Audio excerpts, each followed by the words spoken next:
Katup jantung itu bisa kita umpamakan kamar-kamar ya. Kamar-kamar itu ada pintunya. Karena apa? Kalau kamar-kamar ada pintunya, maka kita bisa lewat. Darah itu bisa lewat.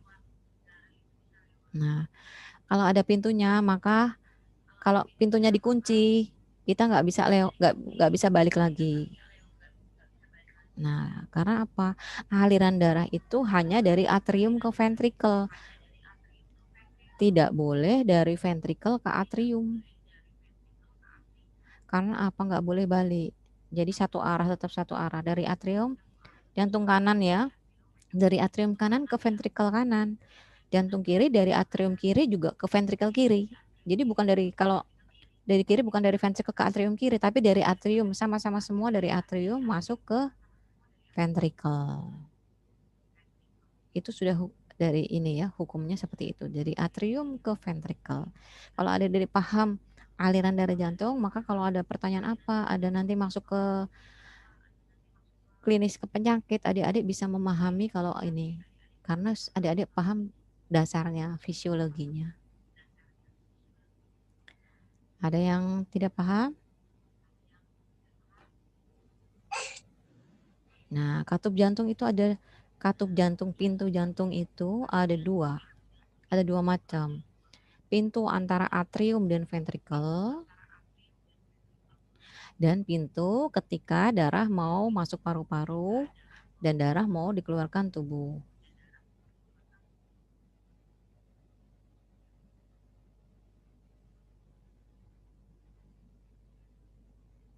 Ya, yang membedakan empat ini apa?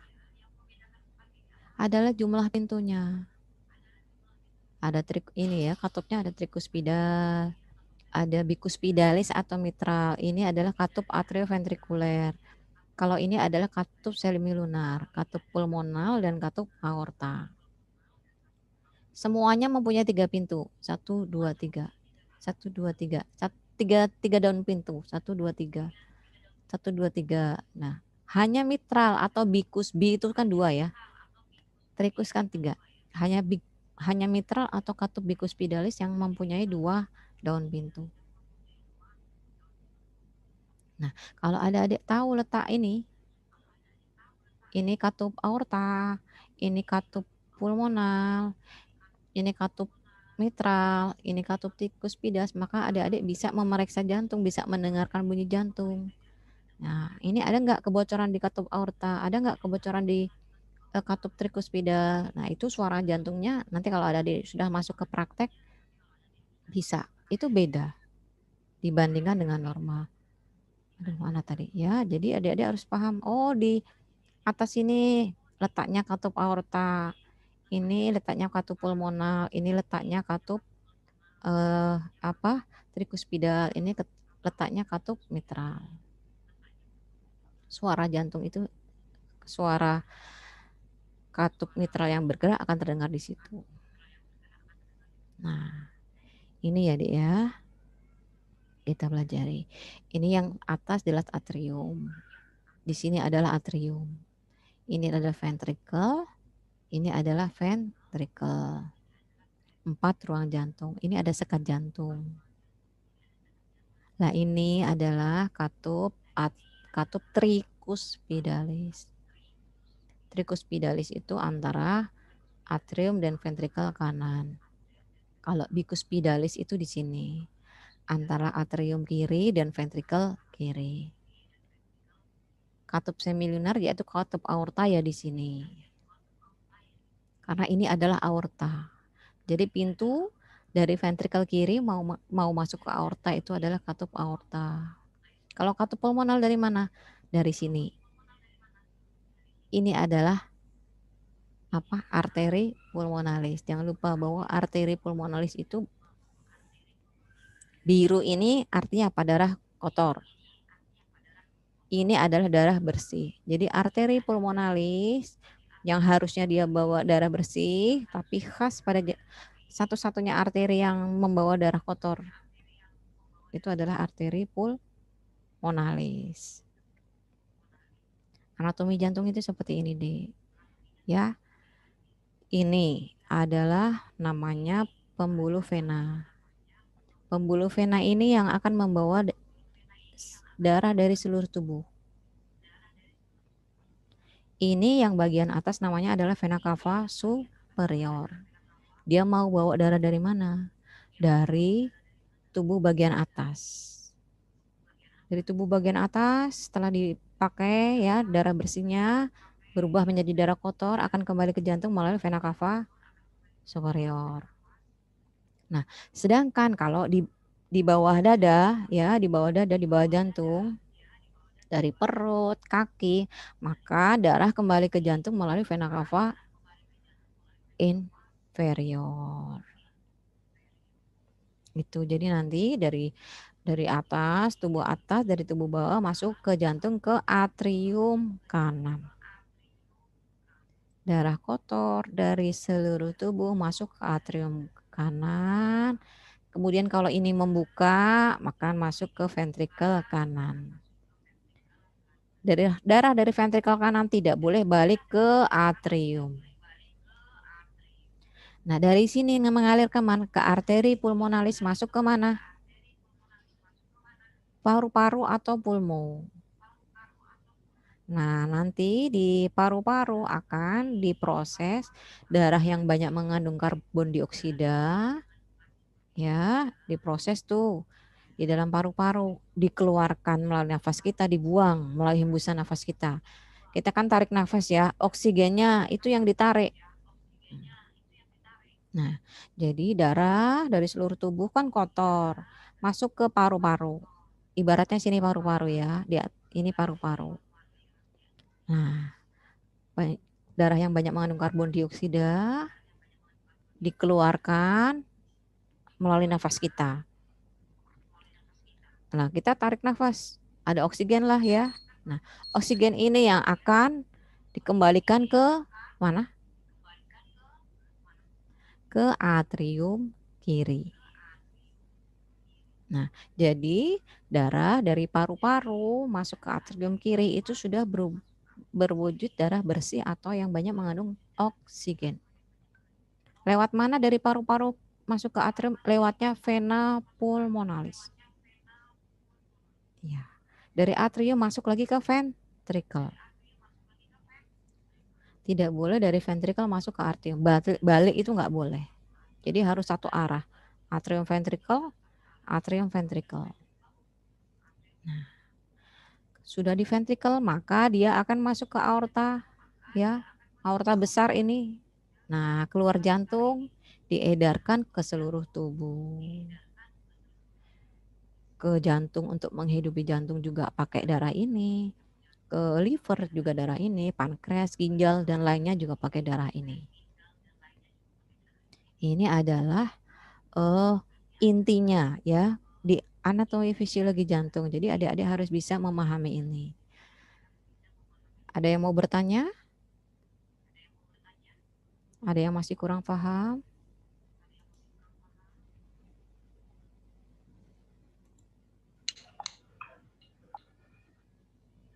Ya, bisa ya, nanti kita ulang lagi. Ini adalah penjabarannya. Nah, atrium kanan dapat darah dari mana? Dari seluruh tubuh. Termasuk ini, Dik, sinus coronarius. Jadi, darah itu kan keluar dari jantung ya. Tapi dia akan dipakai juga oleh jantung. Ya, sebagian juga akan dipakai oleh jantung untuk bermetabolisme. Nah, itu kan arteri ya. Nah, kalau sudah jadi kotor, jadi darah kotor, maka dia akan kembali melalui ini, sinus coronarius. Sinus coronarius ini adalah pembuluh darah vena jantung. Nah, nanti jangan bingung dengan sinus coronarius, jangan bingung dengan sirkulasi koroner. Ya, kalau sinus coronarius artinya adalah pembuluh darah vena jantung. Ini cara membedakan atrium kiri, atrium kanan, ventrikel. Nih, ini sama aja ya. Jantung itu hanya mengulang-ulang seperti ini, Dik. Darah dari seluruh tubuh, bagian bawah tubuh, dari bagian atas tubuh masuk ke atrium kanan. Masuk ke ventrikel kanan. masuk ke arteri pulmonalis, masuk ke dua paru-paru, paru-paru kanan dan paru-paru kiri. Nah, setelah dibersihkan di paru-paru, akan masuk ke atrium kiri, masuk ke ventricle kiri. Nah, masuk ke aorta, diedarkan ke seluruh tubuh. Itu mekanismenya seperti itu.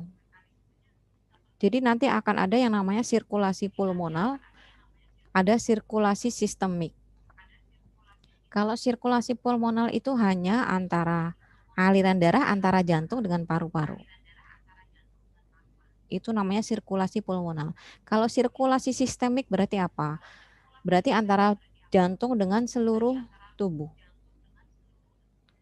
Antara darah yang keluar jantung diedarkan ke seluruh tubuh, di kapiler berganti ya, diubah menjadi di kapiler, lewat kapiler masuk ke vena, masuk ke sini. Jangan lupa, sirkulasi pulmonal dan sirkulasi sistemik itu pasti keluar di soal. Ya, sirkulasi pulmonal. Pulmonal itu kan dari pulmo. Ini ada juga yang baru gabung ya. Nah, sirkulasi pulmonal berarti sirkulasi antara jantung dengan paru-paru saja. Tapi kalau sirkulasi sistemik, ya sirkulasi antara jantung ke seluruh tubuh, diedarkan ke seluruh tubuh, termasuk ke paru-paru juga, dipakai juga di paru-paru. Tapi jangan bingung dengan sirkulasi ya, tapi jangan bikin bingung kalau saya jelaskan masuk ke paru-paru juga. Bahwa ada dua sirkulasi, pulmonal dan sistemik. Kemudian vaskularisasi jantung.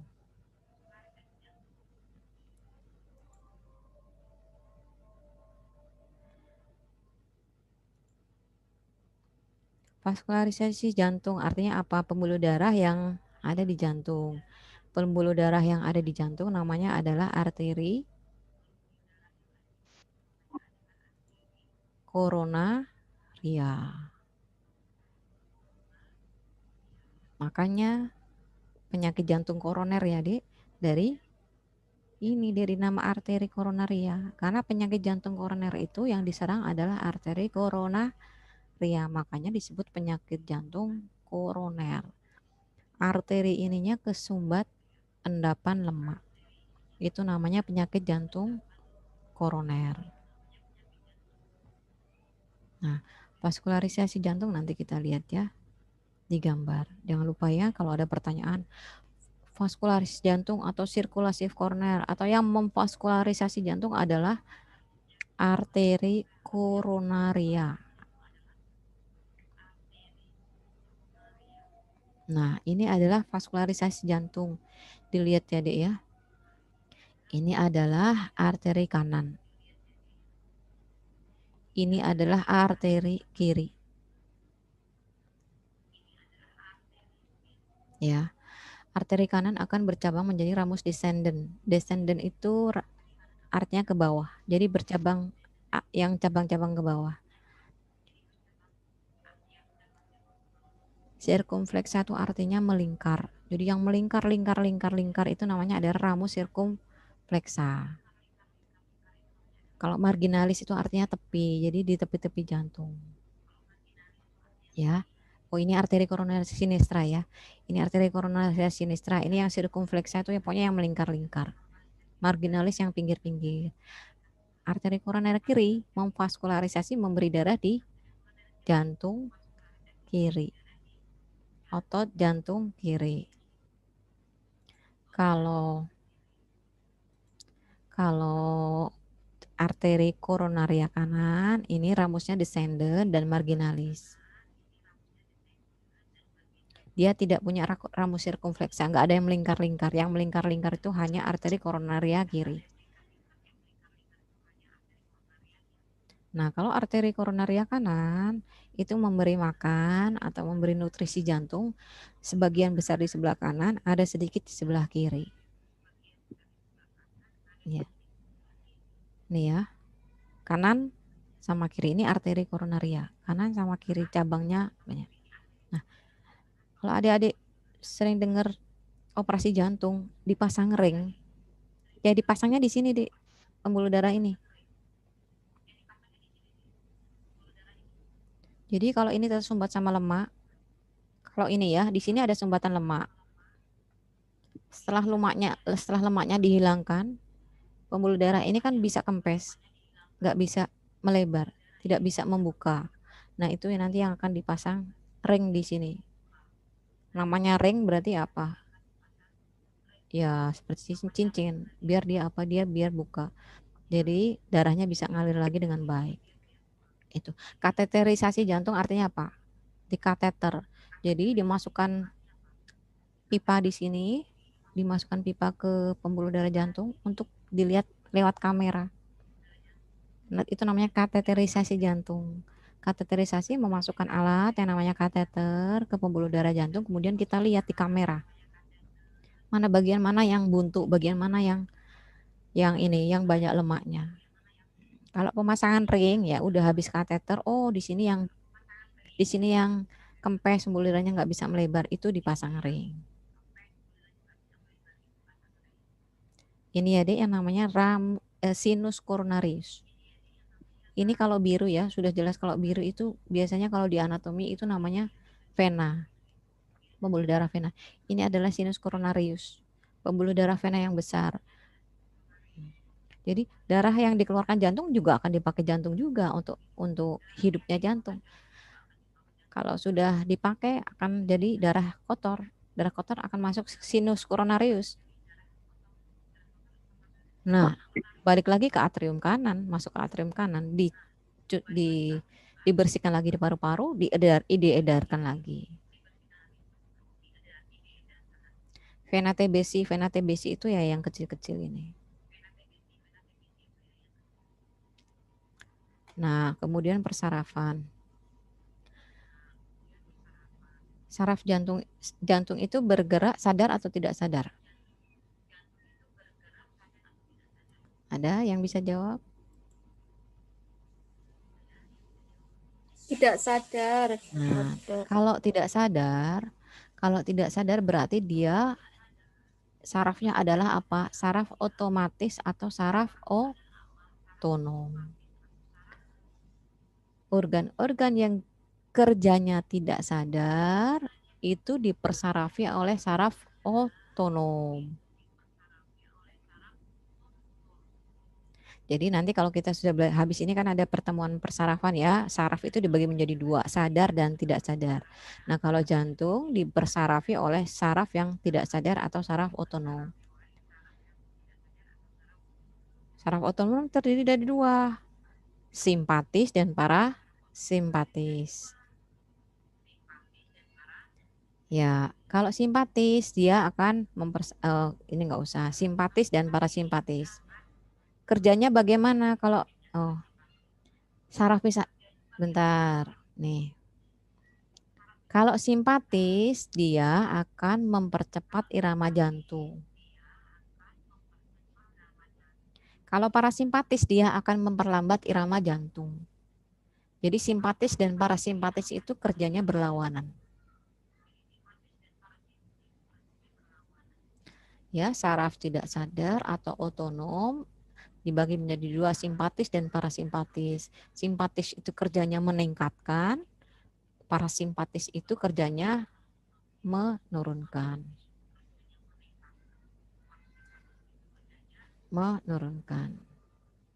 Parasimpatis dari medula spinalis. Medula spinalis itu apa?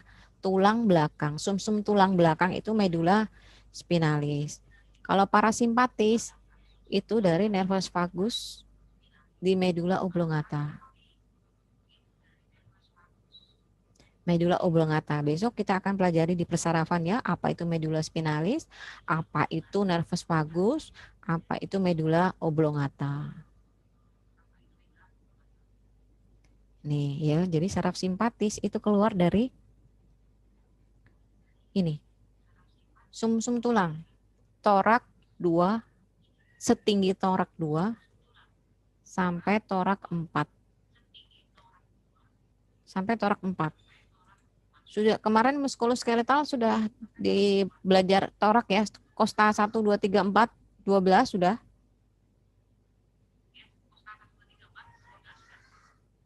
Sudah belajar belum? Ada yang bisa jawab? Sudah, Bu. Nah ya, jadi ini kosta torak 2 sampai kosta torak 4.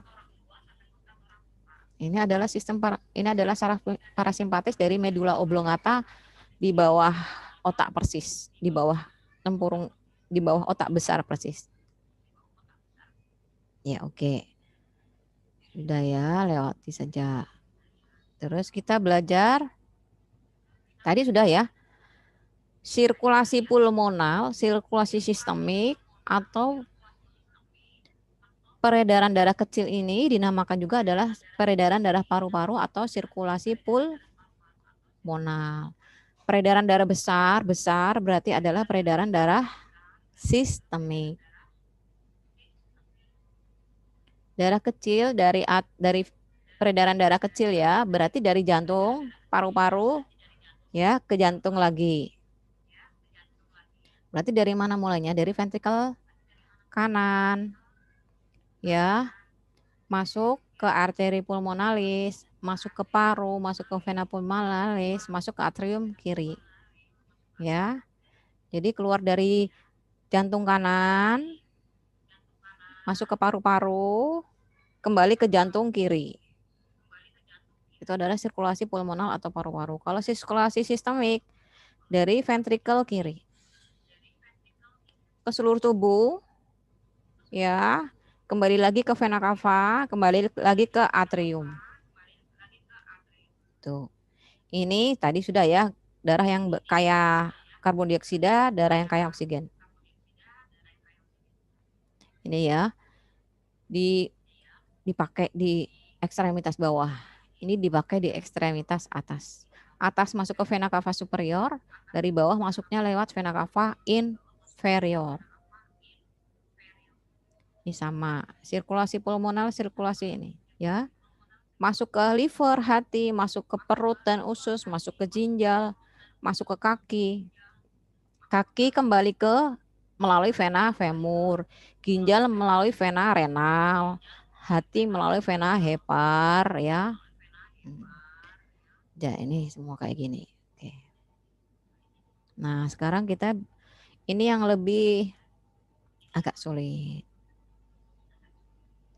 Jadi kalau kita bicara siklus jantung, ya jantung itu kan fungsinya memompa darah, ya dari jantung ke seluruh tubuh.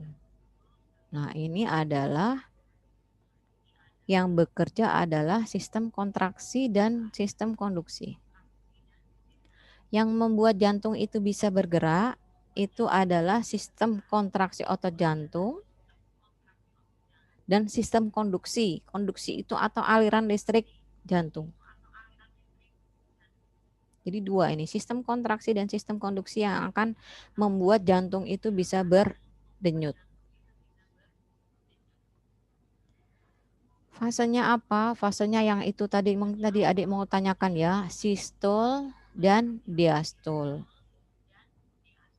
Tensi darah itu kan ada ya, adik-adik sudah pernah tensi 110/70, 180/90. Itu artinya apa?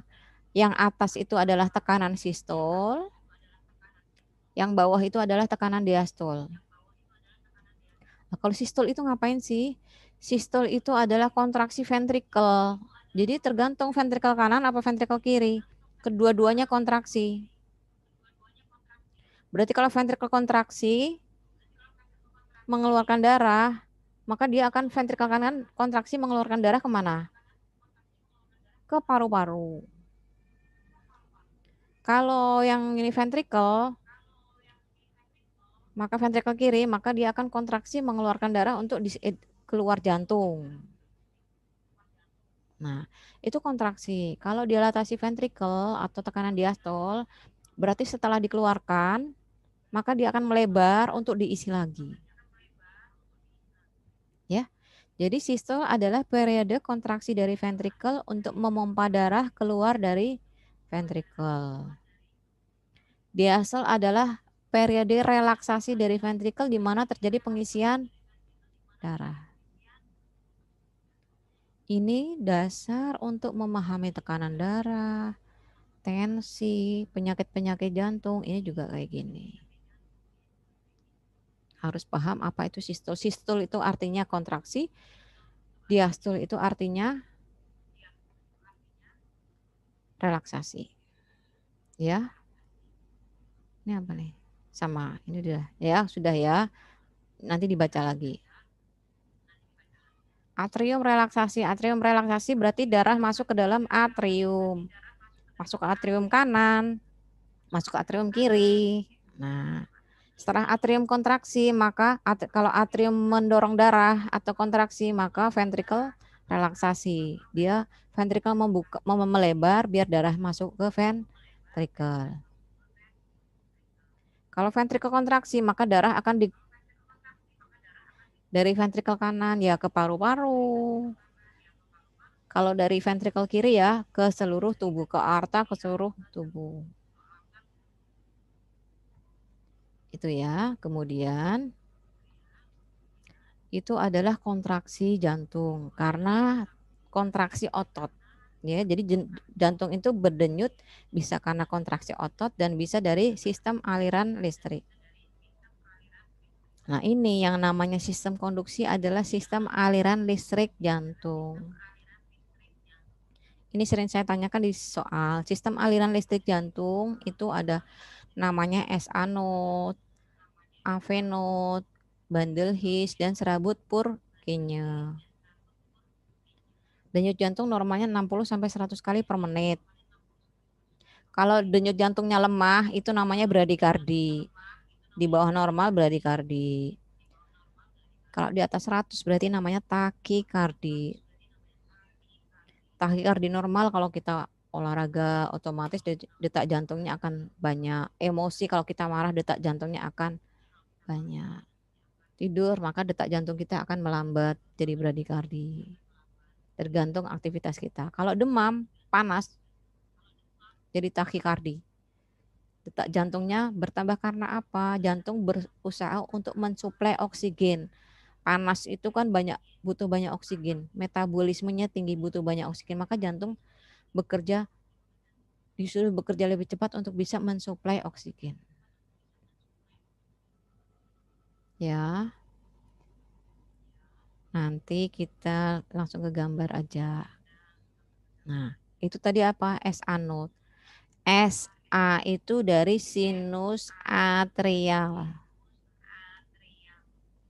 Sinus atrial ya artinya letaknya di atrium kanan. Ini gambar atrium kanan, ini atrium kiri, ventrikel kanan, ventrikel kiri.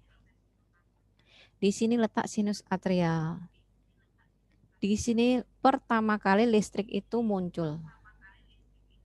Listrik itu dibentuk. Makanya nodus SA node ini, sinus node, SA node itu sama aja. Sinuatrial node itu sama aja. Itu disebut pacemaker jantung.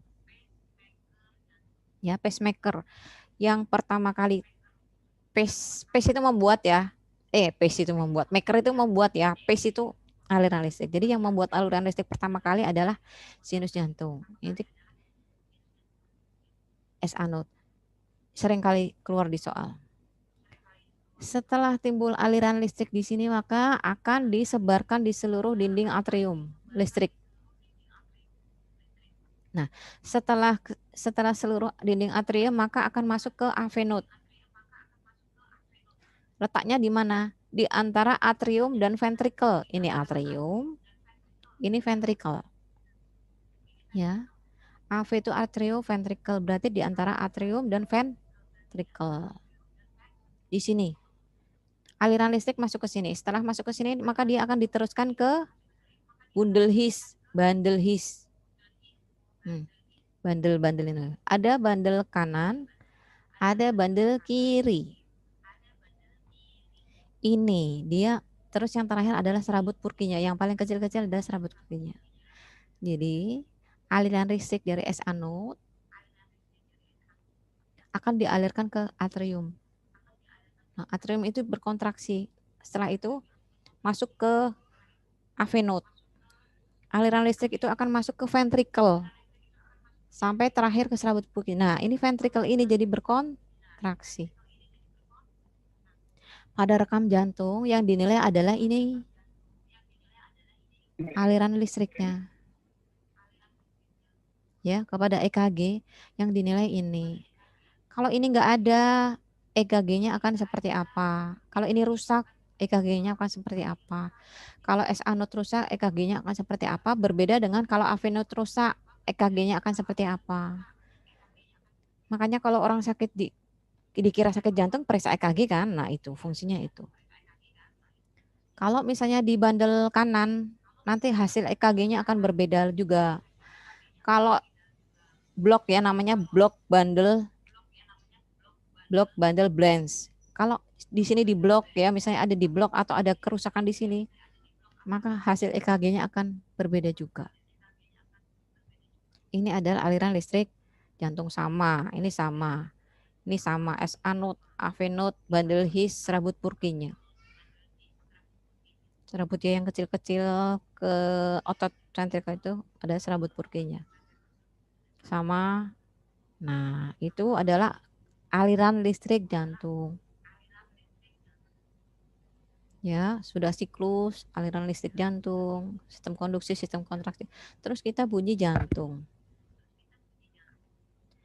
Kalau kita dengar bunyi jantung, itu ada duk-duk, duk-duk, duk-duk.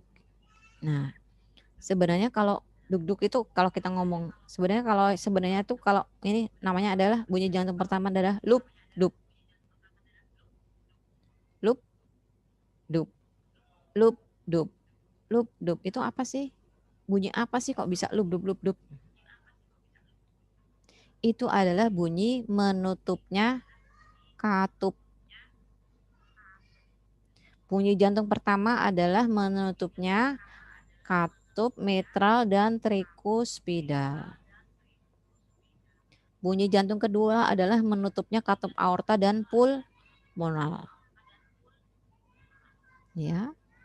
Jadi kalau mitral sama trikus nutup berarti aorta sama pulmonal buka. Kalau aorta sama pulmonal buka, berarti ketika bunyi jantung pertama darah keluar dari ventricle. Nah, kalau bunyi jantung kedua yang menutup adalah katup aorta dan pulmonal.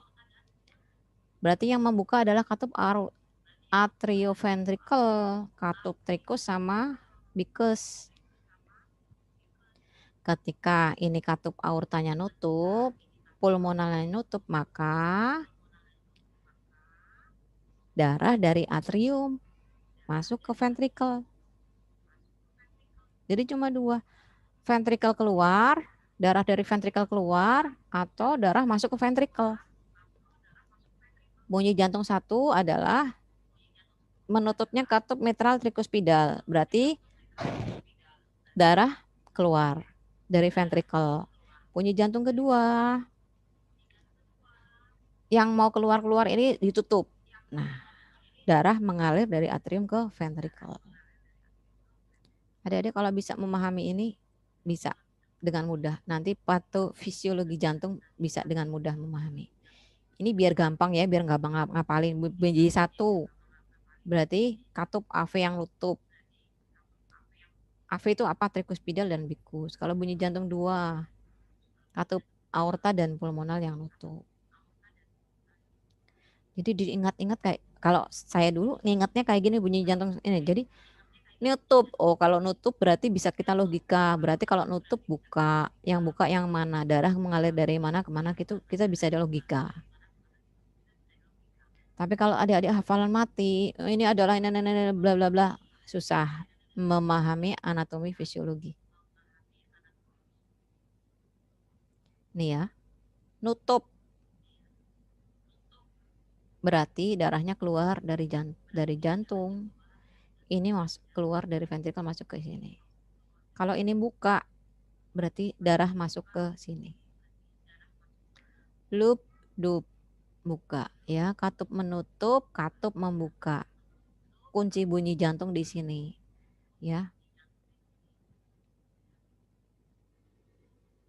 Suara jantung itu ada suara jantung bunyi jantung 1, bunyi jantung 2, bunyi jantung ada suara jantung 3, ada suara jantung 4. Tapi suara jantung 3, suara jantung 4 itu jarang. Suara jantung 3 karena ini vibrasi di dinding ventrikel, ini nggak usah lah. Yang penting adik-adik harus paham suara 1, suara 2. Nah, ada bunyi jantung tambahan, ya, termasuk ini. S2, S3 itu kadang-kadang kita masukkan ke bunyi jantung tambahan walaupun sebenarnya normal ya. Bunyi jantung tambahan ada klik ejeksi, ada dan lain-lain, nggak usah. Pada prinsipnya bunyi jantung tambahan akibat adanya kelainan anatomi atau aliran darah yang tidak normal. Terus ada lagi, ini bunyi jantung tambahan, ada lagi yang namanya nih, bunyi jantung abnormal. Ya, bunyi jantung abnormal itu selain lubdub itu, selain bunyi lubdub itu dinamakan bunyi jantung abnormal. Salah satu bentuk bunyi jantung abnormal adalah bising jantung atau murmur jantung. Di poli jantung yang didengarkan itu banyak kan bising jantung. Karena katup jantung tidak menutup atau membuka dengan benar. Ya. Orang darah tinggi yang tadinya suaranya cuma lubdub, orang hipertensi yang tadinya suaranya cuma lubdub, habis itu ada lubdub wus. Nah, ada wus, ada bunyi angin, itu namanya kadang-kadang ini yang dinamakan bising jantung. Ada banyak sekali adik bising jantung. Nggak usah adik-adik. Kalau adik-adik, mana sih? Adik-adik suara jantung 1, suara jantung 2. Selain itu berarti nggak normal. Nanti dokter yang menginterpretasi. Tapi kalau adik-adik bisa, bagus itu ya. Ini nanti di praktek aja. Kemudian tadi sudah ya tekanan darah.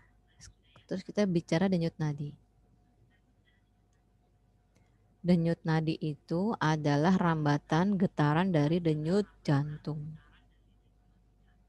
Jadi kalau kita mau ngecek ya denyut nadi, biasanya denyut nadi kan dicek di tangan kanan ya, di pergelangan tangan. Kita sambil meraba denyut nadi, sambil meraba, oh maaf. Kita sama atau enggak denyut jantung pakai stetoskop. Kemudian kita ngeraba nadi di pergelangan tangan. Sama atau enggak? Karena harusnya sama. Kalau tidak sama berarti ada sesuatu yang tidak normal.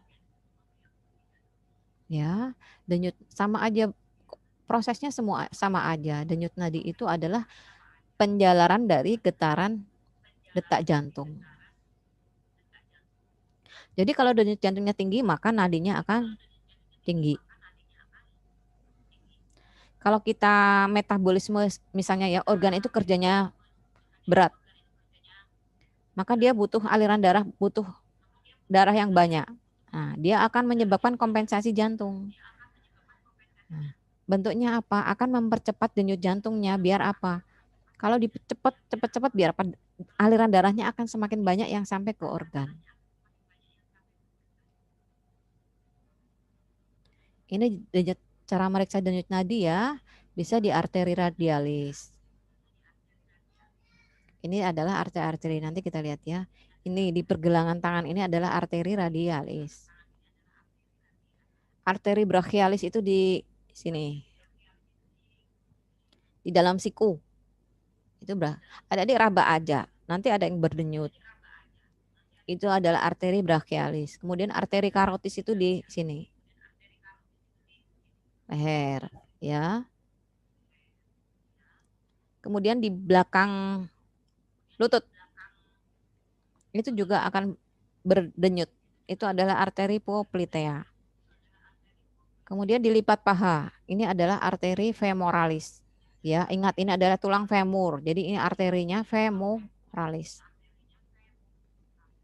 Ya, ini skemanya. Dari brachialis, radialis, femoralis, poplitea. Ada lagi. Oh, yang kaki mana ya? Oh, ini nih kelewatan. Ini dorsalis pedis di kaki, punggung kaki. Ini di samping, deket. Ini adalah arteri tibialis posterior. Kalau ini adalah arteri dorsalis pedis. Di situ kita bisa meraba denyut nadi.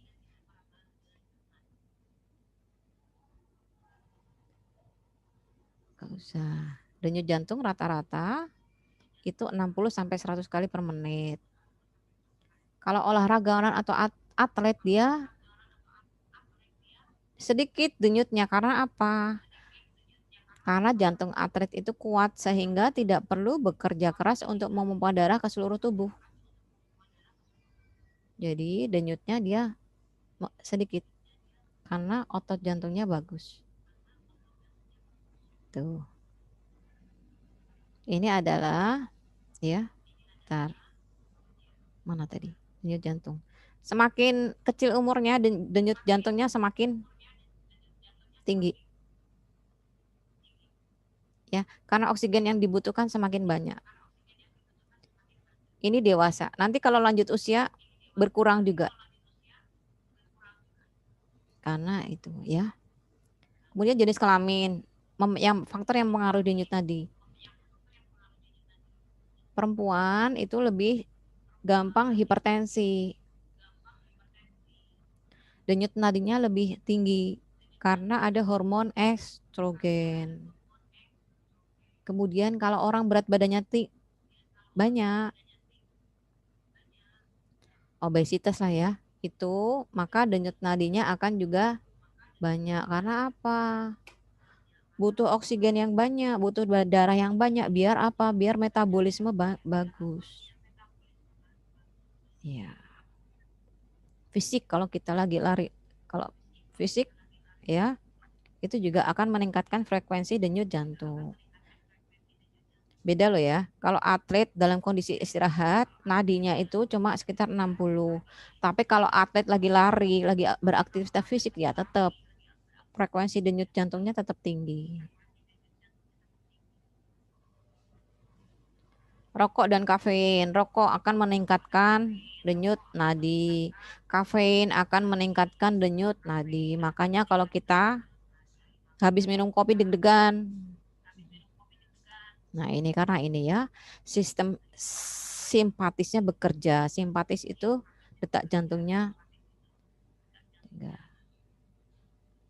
Kemudian curah jantung. Jadi curah jantung itu adalah volume darah yang keluar dari ventricle sinistra per menit. Ya, 1 menit itu nggak cuma satu kontraksi. 1 menit itu ada banyak kontraksi tergantung masing-masing orang.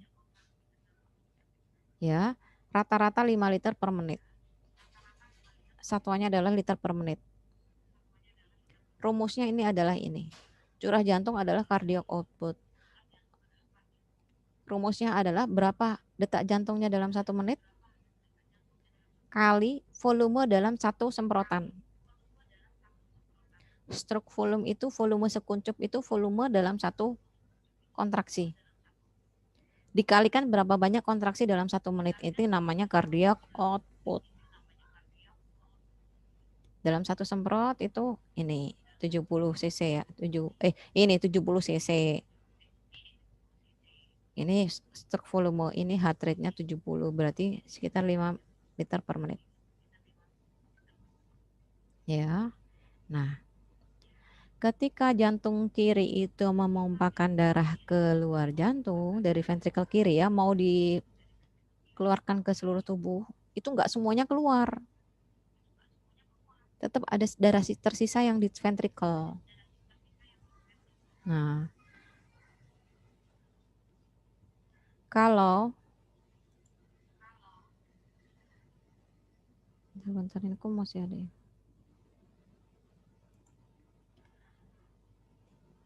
Kalau jantungnya, otot jantungnya itu bagus, maka dia bisa mengkompensasi walaupun ada sisa tetap dikeluarkan nanti. Ada sisa tetap nanti akan dikeluarkan. Jadi sisanya itu stabil.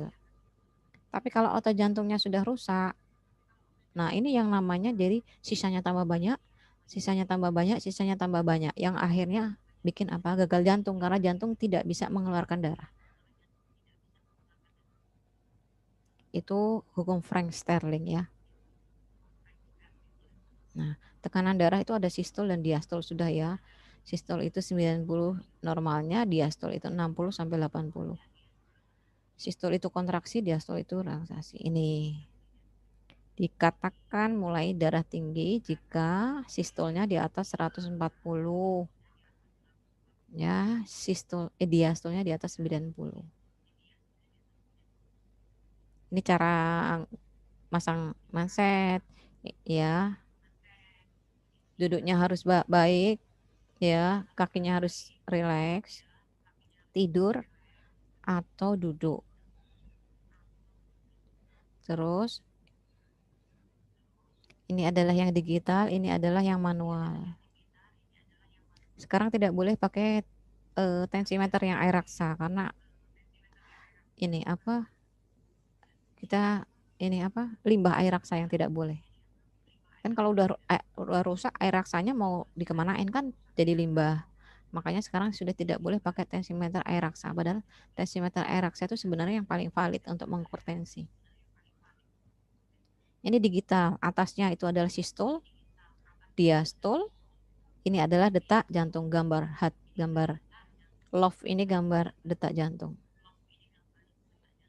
Kalau ada adik bisa beli sekitar 500.000 ya, ini gampang. Tetapi biasanya hasilnya lebih tinggi dari yang manual. Ini manual. Pakai di ini kan di peras-peras ini. Ini hasilnya biasanya lebih tinggi dibandingkan ini ya jarak 10 sampai 20 lah gitu. Jadi kadang-kadang kita harus bisa mengedukasi pasien yang biasanya normal tiba-tiba di 130 gitu ya. Kita harus bisa mengedukasi. Ini yang air raksa. Jadi sistol. Sistol adalah suara pertama terdengar. Jadi kan dipompa, ini terus dibuka kuncinya. Begitu ini turun akan terdengar suara jantung pertama. Suara pertama itu adalah sistol. Suara hilangnya pertama adalah diastol. Besok dipraktek lebih jelas. Nah, kita akan sekarang sudah ya anatomi jantung ya. Fisiologi jantung sudah. Jadi kita akan belajar tentang EKG. Elektrokardiogram atau rekam jantung adalah tes untuk mengukur dan merekam aktivitas listrik jantung menggunakan mesin yang dinamakan elektrokardiograf. Print-printnya itu namanya elektrokardiogram atau EKG. Alatnya namanya elektrokardiograf. Apa yang diukur, apa yang direkam adalah aliran listrik jantung. Jadi yang dari tadi SA node, kemudian AV node, bandel His itu. Nah, kalau misalnya atriumnya ada yang nggak normal, maka rekam jantungnya kelihatan listriknya kan, karena kan rekam otot atriumnya nggak bagus, aliran listrik nggak bisa lewat dengan bagus. Nah, itu akan bisa dibaca di dalam bentuk grafik di layar atau di print di kertas EKG. Fungsi EKG ini untuk mengetahui gambaran listrik, untuk mengetahui kelainan jantung, kelainan pembesaran ruang jantung, kelainan irama jantung. Ini alatnya seperti ini. Ini yang biasa ya, yang standar, ada yang lebih canggih, beda lagi alatnya. Jadi dipakai alatnya itu namanya adalah sadapan atau elektroda. Nih dipasangnya seperti ini. Ini elektroda. Ini elektroda di tangan. Ini ya masangnya ya, ada elektroda V1 sampai V6. V1 itu di sini, V2 di sini, V3 dan seterusnya. Ini sudah ada aturannya. Nanti adik-adik akan belajar ketika praktek. Yang penting adik-adik paham dulu.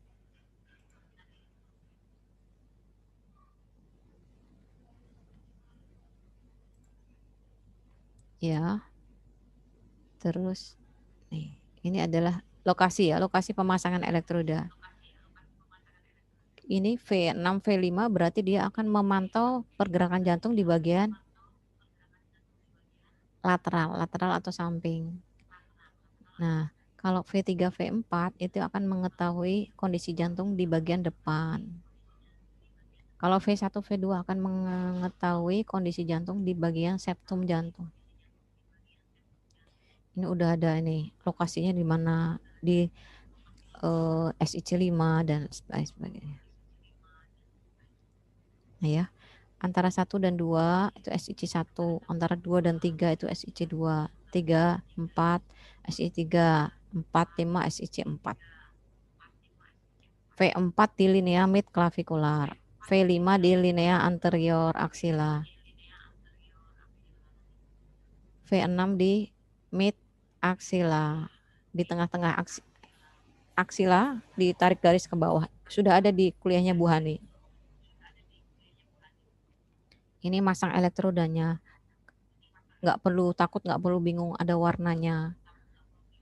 Nanti tinggal pasang, ada petunjuknya. Ini dipasang di, kan ngafalinnya susah ya kalau ngafalin kanan hitam apa putih ya. Udah ada penunjuknya. Ini seperti ini. Jadi elektroda ekstremitas. Hasilnya kalau di print seperti ini. Kalau di layar seperti ini. Nah, ini adalah dasar atau inti adik-adik untuk mengetahui EKG normal. Harus paham dulu normalnya dulu. Kalau sudah tahu normalnya baru akan tahu tidak normalnya. EKG itu, normal EKG itu ada gelombang P, gelombang QRS, dan gelombang T. P, QRS, T. Itu adalah gambar EKG yang normal. Nah, P itu adalah gambaran dari apa? P itu adalah gambaran dari kerja atrium. Jadi aliran listrik yang bekerja di atrium maka akan ada gelombang P yang normal. Nah, kalau atriumnya tidak bisa bergerak maka atriumnya bergeraknya cuma sedikit ya, keder, orang bilang keder, tidak bagus gitu ya. Nah, ini gelombang P-nya beda lagi. Tingginya beda, lebarnya beda. Jadi kita harus tahu gelombang P normal, tingginya normal itu berapa, lebarnya normal itu berapa. Jadi kalau kurang, oh berarti apa? Kalau P-nya tinggi berarti apa? QRS. QRS adalah gambaran dari kerja ventricle. Jadi kalau ventricle itu ada kelainan, ada gangguan, maka QRS kompleksnya akan berubah. Ada tingginya, tinggi ini juga ada aturannya. Nah, gitu. Kalau gelombang T apa? Gelombang T adalah ventricle yang relaksasi. Jadi dia repolarisasi ventricle ya. Ini adalah gelombang T ketika dia istirahat. Ini habis kok atrium kontraksi, ventricle kontraksi, terus ventricle mau relaksasi, ya. Nah, yang dinilai di EKG itu normal tidak normal itu PR interval. Jadi dari gelombang P sampai gelombang R, jarak P sampai R, jarak P sampai R itu berapa? QT, berarti jarak Q ke T itu berapa? Ini Q, ini gelombang T, normalnya berapa? Berarti kalau di luar itu tidak normal. Bisa ya dipahami ya rekam jantung. Ini kerja atrium. Berarti kalau atriumnya tidak beres, tidak normal, ini akan berubah. Ini adalah kerja ventricle. Kalau ini tidak beres, ventricle kerja tidak biasa, pada hipertensi, ya akan terjadi lama-lama akan terjadi pembesaran ventricle kiri. Nah ini akan berubah gambarannya. Kalau T biasanya pada infak ini dan harusnya naik, tapi kalau pada penyakit jantung iskemik ya bisa turun. Turunnya seberapa? Kalau turun banget ya berarti kerusakan jantung, kerusakan otot jantung. Itu berbeda-beda.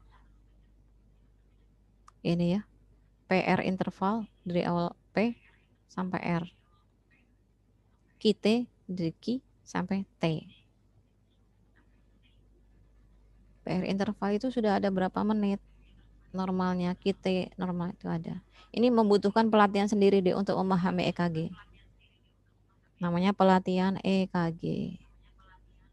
Tapi kalau dasarnya dia harus tahu normalnya berapa. Tapi kalau yang sudah yang tidak normal itu nanti dilihat gambarnya juga bisa. Nah, adik-adik yang paling sering digunakan adalah menghitung heart rate atau detak jantung melalui print EKG. Ini ya, ini adalah kotak besar. Yang garis tebal ini adalah kotak besar.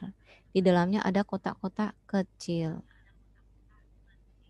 Yang dihitung adalah jarak R ke jarak R berikutnya. Itu ada berapa kotak kecil? Ada berapa kotak besar? Heart rate atau detak jantung sama dengan 300 dibagi jumlah kotak besar. Jadi kalau ini sampai sini ada berapa kotak besar? 1, 2, 3, 4, 5, ya, 6. Nah, ini 300 dibagi 6 jumlah kotak besar. Tapi kalau kita mau menghitung kotak kecil, yaitu dihitung kotak kecil dari gelombang R ke R berikutnya 1500 dibagi jumlah kotak kecil. Nah, ini jumlah kotak besar 5, 300 dibagi 5 sama dengan 60. Itu ya, minimal bisa. Karena kalau di sini nggak keluar heart rate-nya. Kalau di layar pemantau itu udah kita tinggal baca aja, nggak usah ini berapa kalau di layar monitor sudah keluar. Nah ya, ini gelombang P adalah kerja aliran listrik di atrium. Gelombang QRS adalah kerja aliran listrik di ventricle untuk kontraksi. Gelombang T adalah ini mau repolarisasi, jadi mengumpulkan ini untuk ya atau istirahat relaksasi nanti. Nah, nanti kontraksi lagi atrium, ventricle kontraksi, repolarisasi kayak gitu. Ini adalah heart rate atau heartbeat detak jantung yang normal. Jadi dari gelombang R, ujung ini kan R ke R itu sama. Biasanya 5 kotak besar. Ya sekitar 5 kotak besar. Nah kalau fast cepat, jadi itu R ke R-nya deket-deket, memendek. Jadinya cepat. Dia berdetaknya cepat. Kalau ini lama, slow heartbeat. Jadi dari R ke R panjang, melebihi normal. Biasanya 5 kotak, 4 kotak atau berapa loh, ini bisa sampai besar. Ini kan cuma berapa? 2 kotak. 3 kotak. Ini fast heartbeat, ini slow heartbeat. Ini irregular. Irregular itu tidak berirama. Dia kadang cepat, kadang lama. Nanti dia ini agak cepat. Ini normal. Ini lama. Ini cepat. Itu adalah irregular heartbeat. Nah, ada EKG, ada echo. Kalau echo dia pakai ultrasound. Lebih bagus lagi ekokardiogram. Lebih detail lagi ekokardiogram dibandingkan dengan EKG. Kelainan yang tidak bisa dilihat di EKG maka akan dilanjutkan dengan pemeriksaan ekokardiogram. Oke, alhamdulillah sudah selesai. Ada yang mau bertanya? Bingung? Ada yang masih bingung? Nanti kalau misalnya ini dibuka aja video saya. Assalamualaikum. Salam ya, boleh. Izin tanya, saya Dinda juga dari Ibu itu. Nah, kalau misalkan kita kan Oh, nggak jelas ya suaranya. bunyi detaknya itu kadang ada yang keras, kamar itu. Ada yang keras, ada yang kurang lemah, itu berarti kontraksinya, Dek. Perbedaannya di kontraksi. Ya, derajat kontraksinya. Kalau cepat, maksud adik-adik itu detak jantungnya yang cepat atau bagaimana? Itu bunyi detak jantungnya itu kan kalau ada yang keras, terus pas lagi itu nanti bunyinya itu samar-samar gitu, jadi nggak kedengeran di stetoskop gitu. Oh, itu kontraksi jantung. Seberapa kuat jantung itu berkontraksi.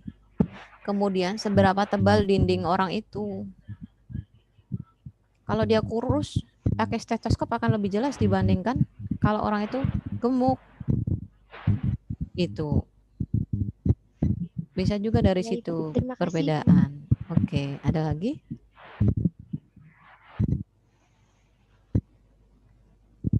Oke, open semua, coba saya mau lihat yang masih aktif.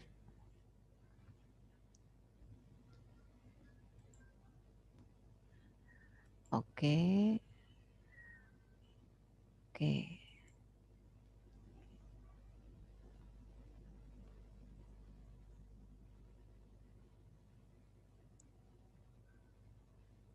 Oke, sudah tidak ada pertanyaan? Ibu izin bertanya. Iya. Apa? Silakan. Itu kalau orang yang tangannya suka keringetan itu kenapa ya, Bu? Suka berkeringat itu ada banyak ya. Salah satunya karena dia normal hanya sebatas metabolisme tubuhnya memang lebih tinggi. Yang kedua, bisa karena produksi memang dasarnya produksi kelenjar keringatnya memang lebih banyak. Yang ketiga, juga bisa karena ada gangguan pada jantung. Jadi tangan berkeringat itu harus kita lihat dulu. Nggak cuma, oh tangan berkeringat kamu pasti kena ini, tapi kita harus dulu tensinya berapa, terus detak jantungnya berapa, denyut nadinya berapa, terus kita periksa fisik juga, periksa jantungnya bagaimana. Terus karena ada penyakit-penyakit yang memang berbeda-beda. Jadi bisa karena itu normal, karena hanya metabolisme tubuh yang tinggi, atau karena produksi keringat yang banyak, atau juga memang ada kelainan. Tapi biasanya kalau kelainan itu kelainan jantung atau kelainan kelenjar tiroid. Tiroid itu di mana, Dek? Di leher, kelenjar gondok, tiroid itu juga bisa. Begitu. Bisa diterima? Kalau memang ada adik misalnya ya punya tangan basah ya, mendingan periksa saja. Jadi biar lebih lebih bisa tahu, oh itu normal, keringat memang produksinya banyak atau ada kelainan yang lain gitu. Ada lagi? Maaf, sudah bisa diterima? Udah, Bu, terima kasih. Oke. Ada pertanyaan lagi? Gak ada ya? Oke, saya akhiri. Mohon maaf kalau ada salah kata. Semoga bermanfaat buat adik-adik. Terima kasih yang masih ada sampai sekarang ya. Assalamualaikum warahmatullahi wabarakatuh. Waalaikumsalam warahmatullahi wabarakatuh. Terima kasih, Bu. Ya. Boleh out. Silakan. Baik, Bu. Masih. Ya.